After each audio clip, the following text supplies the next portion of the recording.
It's the Line Makers on Sporting News, presented by Jack Daniels.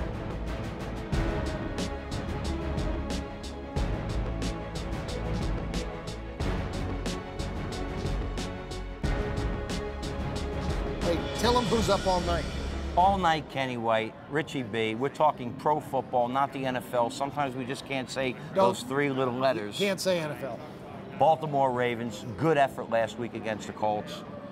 Covered the spread, one of the 4 favorites. What do you think about this week? Getting 9.5 down to 9 at the Denver Broncos. Let's start out with, maybe I was a little wrong, or maybe I was right. Baltimore's playing great football, and I didn't think they were very good. It was the one team had a season win total bet. I went under 9.5. I lost. They won 10 games.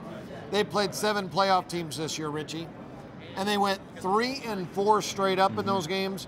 Just 2-5 ATS against good competition. But margin of victory of those games. They lost by 6. On average, they lost by 6 in those 7 games. On average, they lose by 6. Game is 9, so it's right away it's something to look at. That even though they are losing to some of the better competition, they're keeping it below a touchdown, so they're in these games. Now, these 2 teams played this year already. They played about 3 weeks ago in Baltimore, and Denver was a 3-point favorite. So technically, you might say the turnaround going back to Denver, 9 is the right number, but we don't think so. And you're right, and I'm glad you brought that up, because now I have to make a case for Baltimore. Okay. So the Baltimore Ravens, they lose 34-17 at home to Denver in a game that was 10-0, Baltimore driving late in the first half, and I'm talking 30 seconds to go.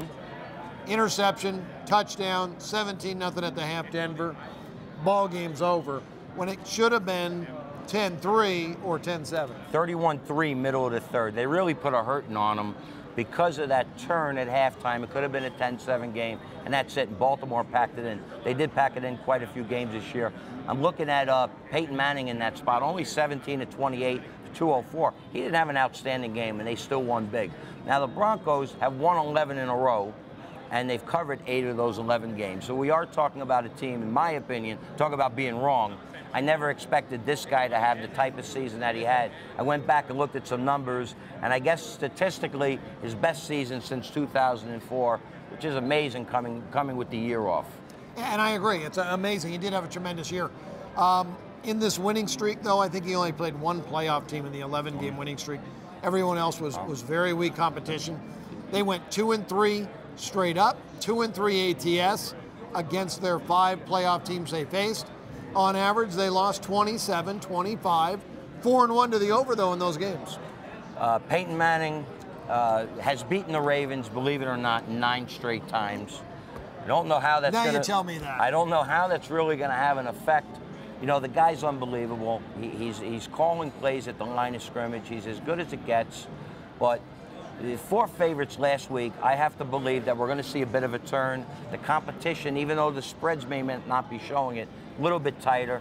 Good Raven team. Flacco's improving.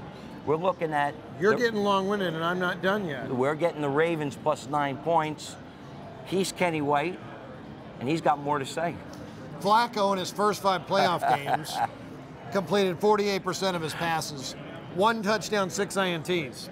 In the next 5 playoff games in his career, 59% passing, 9 touchdowns, 2 INTs. Now, the guy has 10 games playoff experience, Richie. Not just Flacco has that experience. The Baltimore Ravens have that type of experience. They were 1 play last year from going to the Super Bowl. Lee Evans drops the pass, Patriots win. Lee Evans catches the pass, Ravens win the Super Bowl. He's Kenny White. You can't stop him. You can only hope to contain him. I'm Richie B. We're the Line Makers on SportingNews.com.